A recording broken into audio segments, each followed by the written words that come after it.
All right, why don't we kick off? So thank you very much for joining. We're going to talk about international investing today. So we're actually only doing 2 webinars during April because I was on leave last week. And then, of course, Anzac Day falls on a Tuesday as well. But today we'll do a bit of an overview, and then we'll talk next week. We'll talk specifically about some different opportunities that our analysts like right now internationally. So we have to do our housekeeping items first. So anything you hear today is general advice. I obviously don't know anything about you. I can't offer personal advice, but if you do have questions, send them through, put them in the chat, put them in the Q&A, wherever you want. We will find them, and think of any afterwards. You can always email me. The email address in the invite, mark.lamonica1@morningstar.com. All right, so as I said, we are going to talk about international investing today. So I guess is a little bit of an overview. Oh, Phil wants to know how my holiday was. It was nice, Phil. Thank you. I got back this morning, had the fun overnight flight, didn't sleep at all. So exciting times for me. But anyway, thank you for asking. All right, so we're going to talk about international investing. Australia, like almost every country, has a high degree of home bias. So home bias simply means that people tend to allocate more of their portfolios to their home countries. And there's a couple different reasons for that. And first of all, before we even get into that, you should obviously allocate more to your home country than you would internationally. But a number of different studies have come out showing that Australians are probably way too over allocated to Australia. And there's a couple of reasons. We talked about some of them during the income investing series. Of course, franking credits. You do not get franking credits if you invest internationally. The other thing is, of course, just it's generally easier and cheaper to access local markets, which we can talk a little bit about today. And then also there's just the fact that people are more familiar with companies that trade in their home markets because they're brands that you use every day. Of course, you have that familiarity, and then of course, you naturally gravitate towards that. So all of those are good reasons to invest in local markets, but we're going to talk today about why it's a good idea to also think about investing internationally. All right, so we're going to talk about diversification first. And I put together this terrible chart or terrible slide, but hopefully there's a point that people get out of this. It's talking about why we are diversifying and what we actually get out of diversification. So I've gone out and I put kind of the two ends of the spectrum in here. And the first end of the spectrum is you invest all your money in a single share. And most people, I think, intuitively know they should not do that. But if you happen to pick the share that performs the best and you go out and buy it, then of course you are in pretty good shape because you will outperform any other investment out there. All you have to do is find that share that performs better than all of the rest of them, but that's not exactly an easy thing to do. And the problem with buying a single security, even if this is very unrealistic, and I'm talking about a single company here, is that you are exposed to security-specific risk.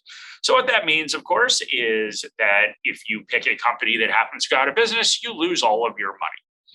And that's not a really great outcome. So the first reason that people diversify is to get rid of that, or at least lower that single security risk. Now, there's all sorts of different studies out there looking at how much you can diversify away by buying. And once again, we're talking about companies. We're not talking about a collective investment vehicle like an ETF here. How many companies you need to go out there to buy to try to get that single security risk down. And a lot of these studies show that if you get into the early 20s, so you buy 20 or so different individual shares, you are diversifying away something like 90% of that single security risk. But that is only one reason that we diversify. So in this case, I looked at Commonwealth Bank in Australia, one of the biggest companies in Australia, and they happen to get 86% of their revenue from Australia. And this will be a little bit of a recurring theme as we talk through this. And most of the rest of that revenue, by the way, comes from New Zealand. So whether you really consider New Zealand, obviously it's a separate country, but whether you really see that as globally diversifying from a revenue standpoint. It's kind of, I guess, up to your own viewpoint. But there are a lot of companies in Australia, specifically around financials, that get a lot of their revenue from Australia. Even if you go out there and you buy the S&P ASX 300, so any product, assuming you're not going to go buy all 300 companies individually, any product that covers those 300 companies, you're still faced with two different things. So you're faced, I should have put country concentration on top. You're then very, very concentrated on the Australian economy. And then you also have a lot of sector concentration, which we'll talk about just by the makeup of the Australian economy and the companies that are publicly traded here. The other option, of course, if you want to diversify completely, you could go and buy the entire market. So that would be 9,518 companies across 49 different countries. So what that represents is it represents all different market cap sizes. So that's large cap shares, mid cap shares, and small cap shares. And it also represents developed markets and emerging markets. So we'll talk about this index in a second, where I got this data from. But that's the other thing you could do. So this would be a truly, from a share perspective, not even getting into things like fixed income, but this would be a truly passive experience. Now, most people are somewhere in between. Most people in Australia are a lot closer to this buying the S&P ASX 300 than buying the entire market. But if we take passive investing to the extreme, that's what it is. You own every share. You own every one of those shares based on the index makeups in the proportion that they make up the global share market. So really what we're trying to think about is, why do we choose to go from that extreme example over here with a single security to buying the whole market?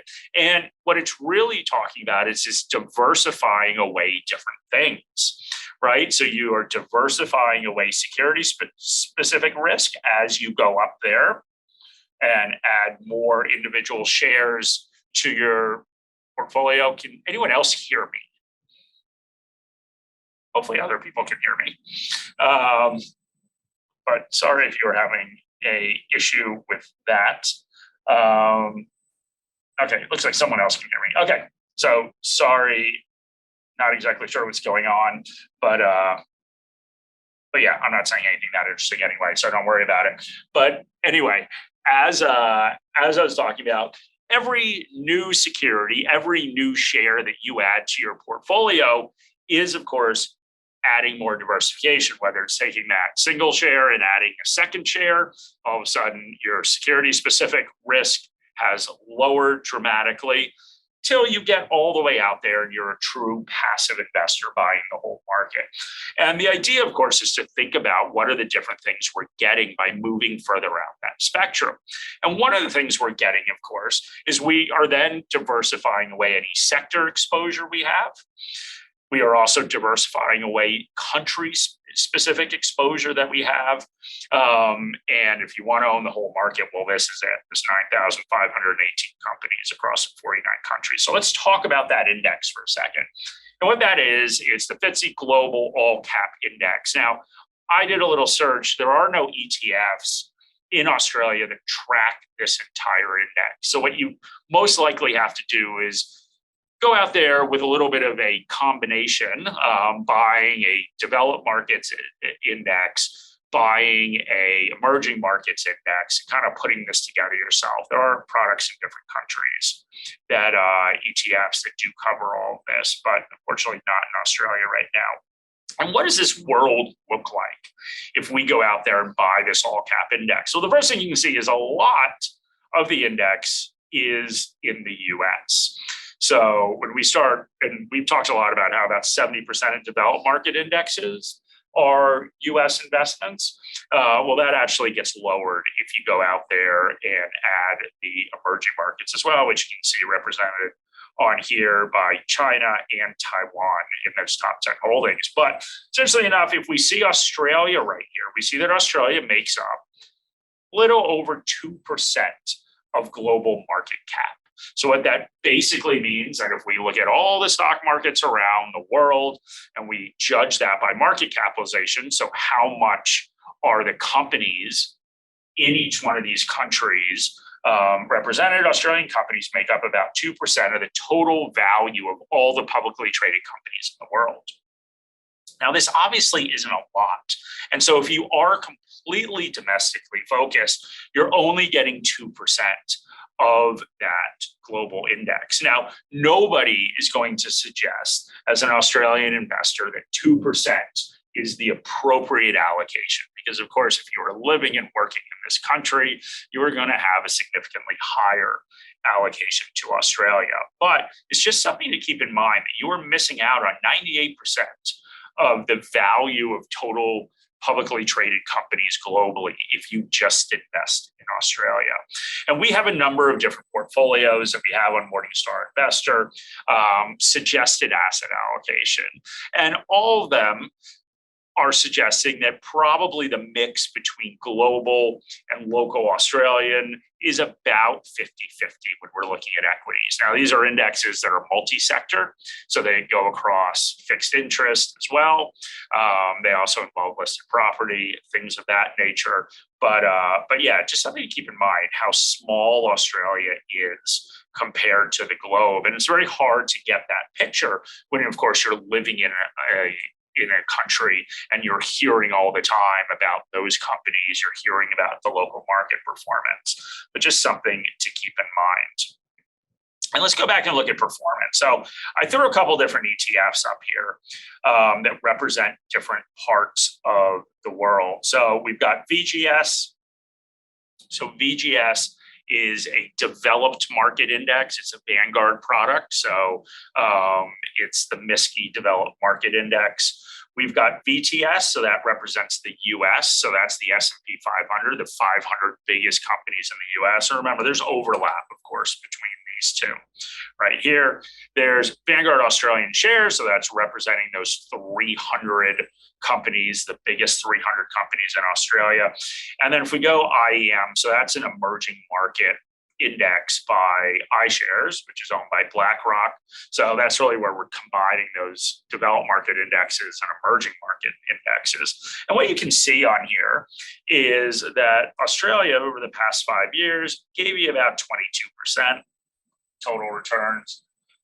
Significantly higher in the US, significantly higher in BGS, and we've had underperformance in emerging markets. So just giving a little bit of a view of how these things have performed. So obviously, the past is no indication of what's going to happen in the future, but if you just were domestically focused, you would have missed out on some returns that you could have gotten with a more diversified portfolio. So your overall performance would actually be a bit lower. So once again, just providing some perspective on this. Now, this Australian return, so a couple of things we do need to point out. The Australian return and these returns in general, that Australian return does not include, or any of the returns would not include the impact of dividends and would not include the impact of franking credit. So anyone who tuned into the income series knows that Australia pays higher dividends than the rest of the world. Franking credits is a pretty unique thing for Australian investors investing in the Australian market, but still, they're not going to make up for these differences in performance, but something to consider. All right, let's talk a little bit about sectors. So I say this a lot, should come as no surprise. So we're comparing two things. We're comparing this Vanguard MSCI International ETF with this Vanguard Australian Shares ETF. So what you can see is the Australian investing climate looks very different than the world in terms of where we're allocating into different sectors. So you'll see two very big allocations in Australia: basic materials. So of course, that is all your miners that fall into that category. And then financial services, which is, of course, the big four banks, but also insurance companies, Macquarie, et cetera, regional banks, all sorts of things in that Vanguard Australian Shares Index. So one of the reasons we want to invest overseas is because we want to gain access to sectors that we're not naturally getting in Australia. And the big one, of course, is technology. So you can see that gap there, 20% versus 2%. We've also got fair amounts of gaps in healthcare as well. But the reason we want to diversify into different sectors and the reason we want to diversify into different countries, which we'll talk about in a second, is of course we want different exposures in our portfolio. We want to make sure we're capturing those different exposures. And a lot of the outperformance that's occurred in the past 5 years, and once again, anything can happen going forward, a lot of that outperformance is because technology has done so well. And technology is harder to get access to, these large global multinational technology companies where you're not investing in Australia. And another really important point to make here, and why I think sector exposure is a really good way of looking at this, is technically it does not matter at all where a company is listed. So when we say exposure, and I use that revenue example from the big four banks, when we're talking about exposure, all we're saying is that a company is American if it is trading on an American exchange. Now, a lot of those companies, and particularly when we start looking in Europe, a lot of these companies are global companies, and it wouldn't really matter. Wouldn't really matter if Apple delisted in the US and listed in London. Wouldn't change at all that business. It wouldn't change at all where they're going out there and sourcing their revenue from. And you particularly see this where Europe, the country where a company trades, what country, what exchange it trades on in Europe, doesn't really matter because Europe is one of the most globalized places in terms of companies, in terms of what revenue they get out there, they get there. And especially within the EU, effectively, it matters not at all where you're actually headquartered. You're on the same currency. There is, of course, free trade agreements between all the countries within the EU, at least economically, it's fairly borderless. So what we really want to look at and why we want to start looking at sectors is because we're getting different exposure to different types of companies, which is really important, especially around technology. And if we sit there and we look at Australia, if we look at the basic materials sector in Australia, most of these miners get a very small amount of revenue from Australia. They are headquartered here. They trade on local exchanges. They're doing most of their mining in Australia, although some of the larger ones do have mining operations in different places, but they're selling those raw materials to other countries. So that would be an example where if you were going out there investing in BHP, for example, that you're really getting exposure to things like the Chinese economy, the Japanese economy, et cetera, where these raw materials are being sold. But then conversely, if we go when we look at financial services, not really the case. Most Australian banks, which make up the majority of these financial services, are very domestically focused. So I gave that CommBank example, but really, with the exception of ANZ, who still, I think, gets 65% of their revenue from Australia, big four banks are very, very domestically focused. So that would be a case where you are not getting exposure to economies around the world.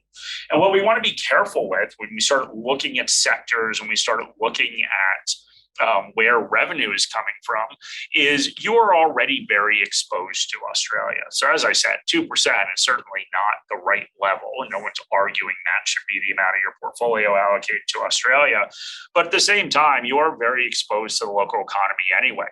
If you have a job, your job is very exposed to the local economy. So whether you keep that job, whether you are getting pay increases, things of that nature, it's probably pretty related to how Australia is doing, depending upon the field, obviously. So you're exposed there. You're certainly exposed from a real estate perspective, where it's really local economic conditions and local demographic conditions and everything else that's driving local real estate markets. That's just another piece of exposure that many people have when you look at their overall net worth. So yeah, just something to think about. But yes, it is kind of antiquated in a time of global multinational companies. It is a little antiquated just to think about what exchange they trade on. But just remember that in Australia, particularly around financial services, that home bias is getting exacerbated because they're very, very locally focused. In terms of holdings, and we can dive into this a little bit with holdings. If we sort of go down this Vanguard Australian shares ETF, kind of go down and tick some of these boxes. So BHP, as I said, very, very global. CSL, a very global company. Most of their revenue does not come from Australia. Macquarie is the most global of the banks. Woodside, Asia exposure, basically. Telstra is very domestically focused. The other banks are very domestically focused. So sort of think about those companies and think about how you're diversifying out of the local economy, depending upon what you actually choose to invest in. And if we go over and we look at the US and start kind of going down these different categories, most of these companies, with the exception of United Health, are a lot more globally exposed. So most of these are large multinational companies that sell their products all over the world. Now, because of the size of the US economy, that's going to make up generally a disproportionate amount of their revenue, but just something to think about as we go through and look at some of the names of those companies that are out there. Let's see if we have. Okay, so Lisa has a good question. If we bought the FTSE index on the US stock market, would the benefits be outweighed by the US taxes that come out before we receive our distributions? Okay, so why don't we dive into tax? So I talked a little bit about the issues that prevent people from going out there and getting more global exposure. So Shani wrote an article looking at sort of what the tax implications are of how you invest overseas. So the biggest tax implication, it doesn't really apply to this question. The biggest tax implication, of course, you don't get franking credits. So that's something that certainly adds to returns. That's probably the biggest tax implication. But the way that taxes work with most countries, Australia does have a tax treaty. So effectively what happens is the country that the ETF, in this case, is domiciled in, they will take out basically withholding tax that represents those countries' tax levels. So basically that will come out. So the US, I believe they'll just take out 15% of any of those distributions. So 15% is what dividends are taxed on in the US, as what capital gains are taxed on for most taxpayers, unless you're very high net worth. So they will effectively take that out. But paying those taxes overseas will then be credited against your Australian taxes. So in that case, because you're taxed on dividends, once again, not talking about franking credit, because you're taxed on dividends and capital gains in Australia at your marginal tax rate, and this is different for every taxpayer, if your marginal tax rate is higher than 15%, you still have to pay taxes in Australia, but you'll get that credit against your taxes. And one of the things about ETFs is that, you'll actually get that taken care of by the ETF company. So it's a good question, Lisa. But taxes are certainly a consideration, but depending upon how you do it, it's not as big of a drawback as I think most people believe. All right, so we're going to do another example. I've used this example a couple different times, and I did not go back and update it. But currency is another consideration of where you invest. So I put together an example, and yes, I have not updated this June 12th sale date. But currency, I think, is confusing to a lot of people. So spend a couple minutes on currency. Currency, of course, is an implication when you are investing overseas. So you need to worry about currency movements between the Australian dollar and wherever you're investing. In this example, we're going to talk about the US dollar.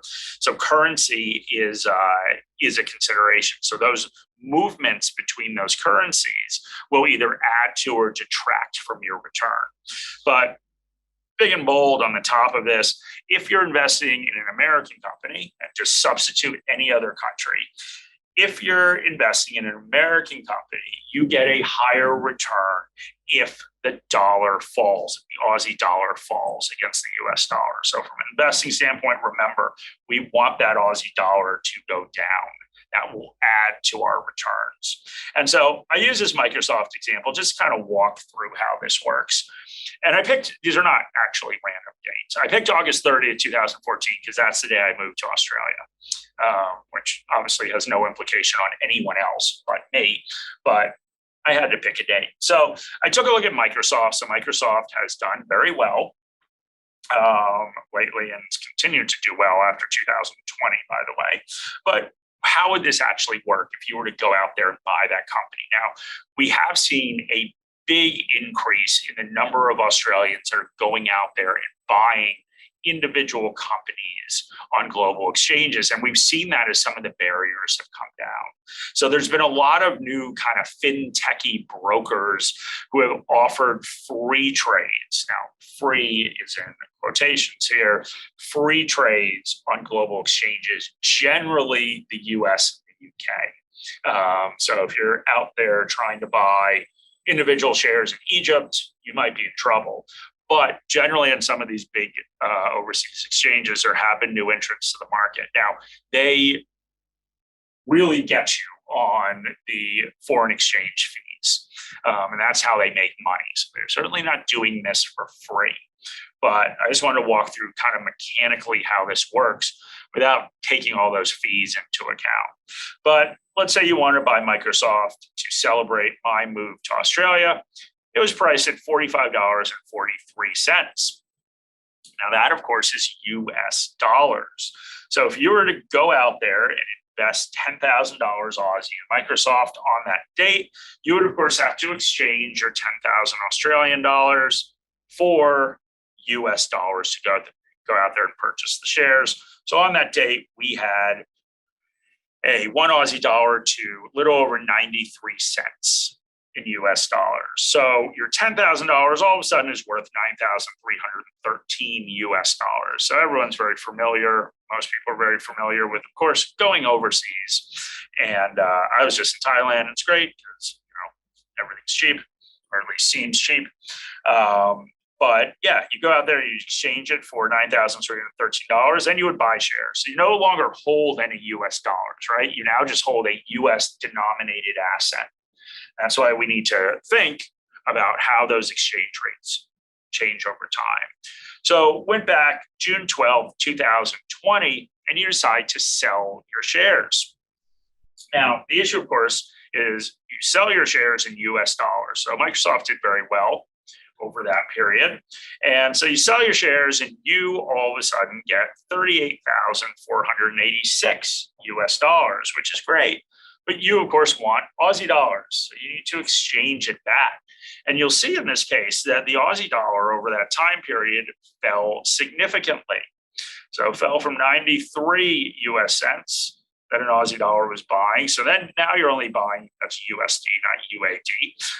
Now you're only buying 68 US cents for every Aussie dollar you have. But that is a good thing for you. So what you can see is your 313% return just on that underlying trade all of a sudden became 465% return. So this was a very good thing for you. Now, currency movements have a lot of different influences. It's hard to, of course, pinpoint just one, but a couple of the big ones are what's going on with the global economy. So there tends to, at least historically, there has been kind of a flight to, I guess, quality where the US dollar, which is perceived as sort of a global currency in many ways, generally does pretty well when there are poor economic times. And, we've seen that recently as well. But the other big difference is interest rate differential. And we think about global capital is it's searching for higher interest rates. So generally, if a country has higher interest rates than another country, like the US has right now compared to Australia, interest rates are higher in the US, then generally you'll see more flows of money into the US. That, of course, is going to strengthen the dollar, right? Because there's more demand for that currency. You've got all these investors saying, I want US dollars just to maybe just invest in bonds and get that higher interest rate. So interest rate differential matters a lot. And it matters, of course, what people perceive as central bank actions that are supposed to happen. So that's another really big one that's going to influence the exchange rates between different countries. And then trade flows, which generally change a little slower than something like interest rates, but trade flows influence that as well, right? Because anyone going out there trying to sell their goods in another country, of course, is making foreign exchanges as well. So that can influence that rate as well. So, I think certainly, I talk to a lot of investors who kind of rightly point out that there's this range between the US dollar and the Aussie dollar that, Australia, certainly the Australian dollar has strengthened at certain points, famously a couple of years ago, where it reached parity and then actually got stronger than a US dollar. But generally, they're kind of bouncing around between, the high 50s in terms of an Aussie dollar to US cents up to around parity or dollars worth a dollar when you're looking at the two different countries. So there are a lot of people that will kind of play it off of that, which historically has worked, but obviously anything can happen in the future. But I do hear that comment a lot from investors that they kind of consider the US dollar relatively overvalued once we start getting down into, 60-cent territory, things like that. Just something to think about. So that's mechanically how it works.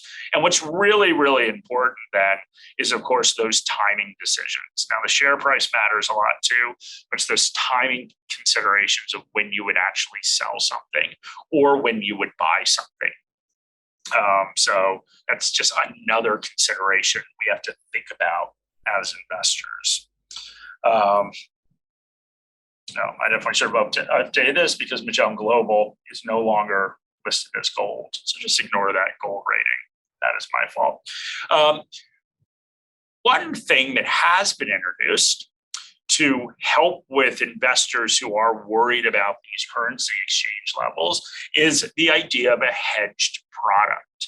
So basically hedging as a term just means you're removing a risk. And there's all sorts of different risks you can remove.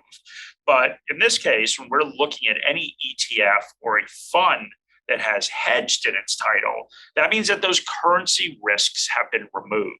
So all you are doing is you are getting the return on those underlying securities. There's a very small cost for this, but it is very small. At the end of the day, it's not going to make that big of a difference. What's really going to make that difference is sort of your, in this case, call on what's going to happen between those two different paired currencies, or just the Aussie dollar and everything internationally.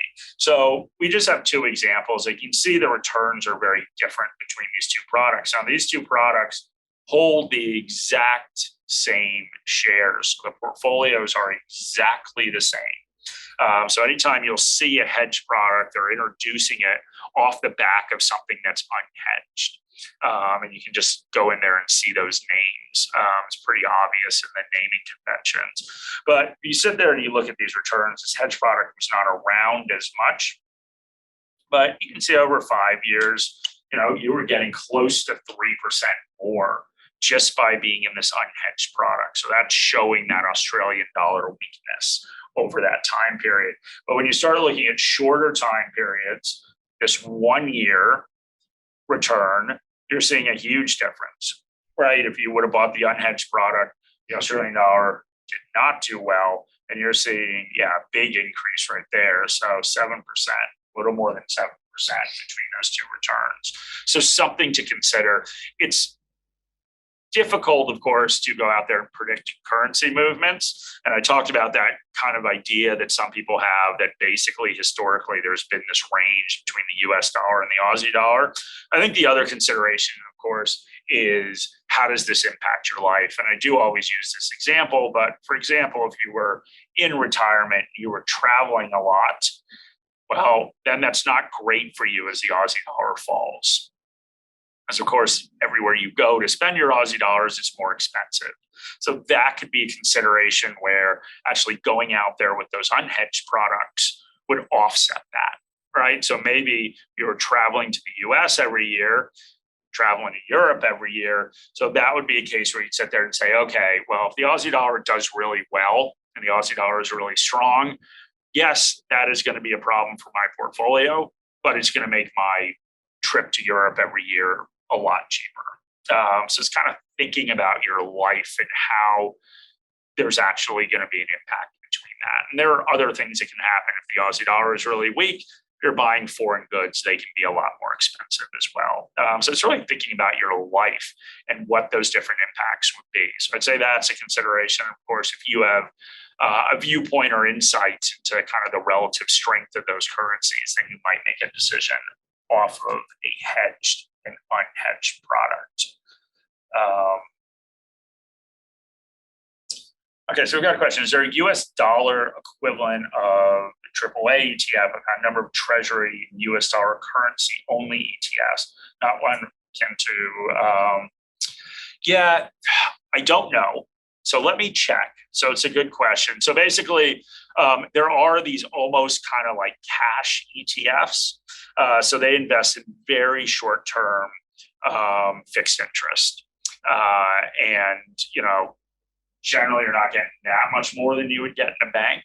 But I would have to go there and look. So I'm sorry about that, but I can check that. If you want to shoot me an email, just so I know how to respond to you, I can go there and check what we have.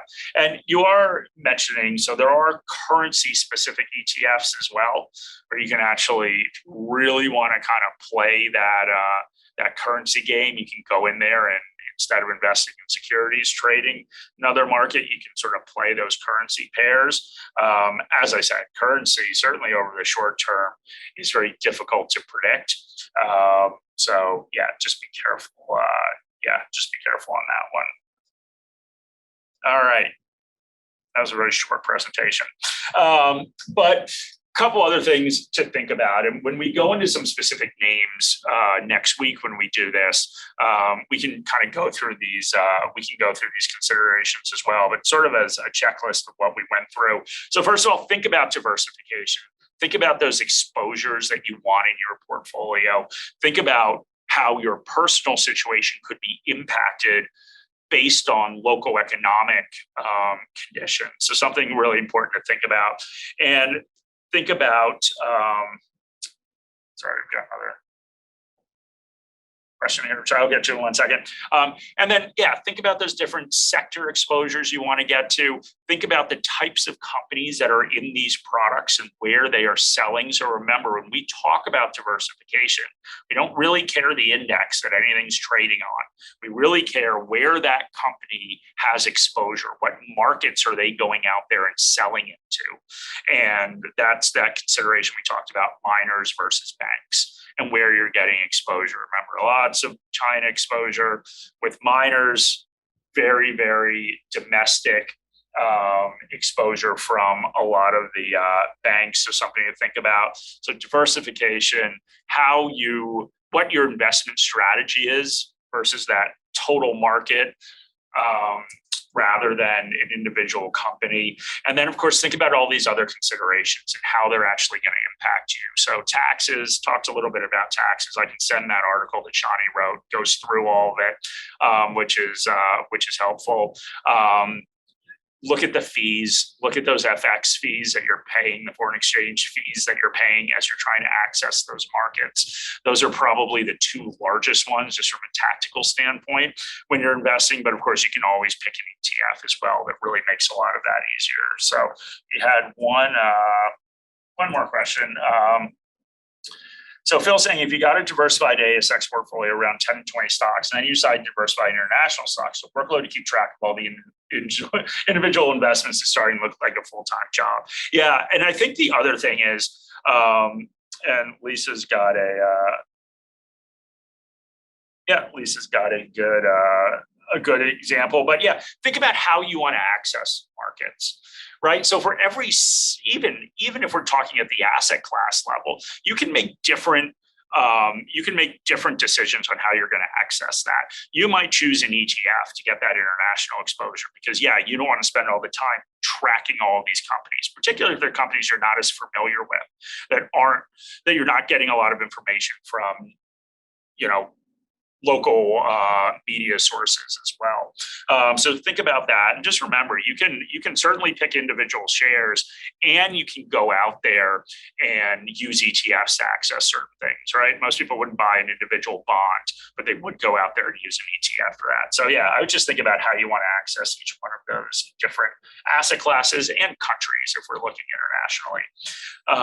Anyway, thank you guys very much. Oh, we have more questions.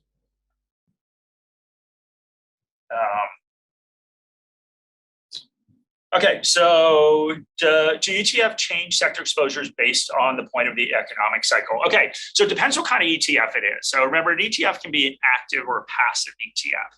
So for a passive ETF, the sector exposure will change based on the relative value of the companies in each one of those sectors. So technology became a really big part of the US market and some of those global markets because technology shares did so well and they became worth more. So yes, as the economic cycle changes and investors rotate between different shares, their value on a relative basis will increase and decrease. So it is worth monitoring. If you are in an active ETF, then it's based on the manager. Right? It's based on the manager deciding there are potentially good opportunities in certain sectors, and they're changing the exposures of those portfolios. And we've got a question from Scott saying, we talked about specific ETFs. Can you discuss this? Why does Morningstar not analyze the VanEck Morningstar Wide Moat ETF? Basically, because it's a conflict of interest. So we make money off of that. So Morningstar is an index business. So basically we create that wide moat index, which is off of Morningstar's intellectual property. So it's based off of our analyst ratings. So because we make money on that, we can't rate it because that would be a conflict of interest. So obviously our equity research team thinks that those are good shares to invest in that make up the ETF. But our manager research team, which rates ETFs, wouldn't go out there and rate it because, yeah, it's a conflict of interest. So that's why we don't do that.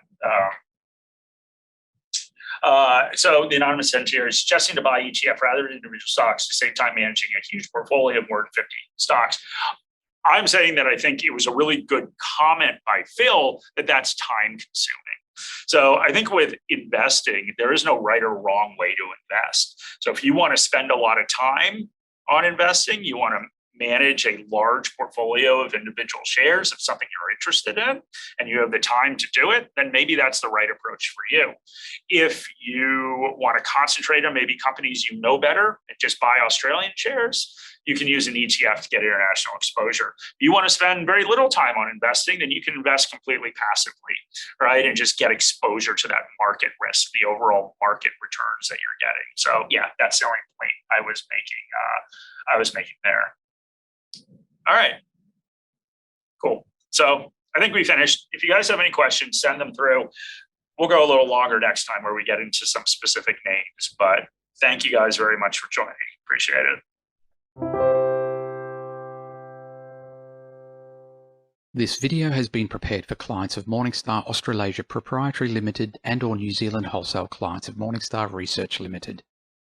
Any general advice has been provided without reference to your financial objectives, situation, or needs. You should consider the advice in light of these matters and any relevant product disclosure statement before making any decision to invest. To obtain advice for your own situation, contact a financial advisor.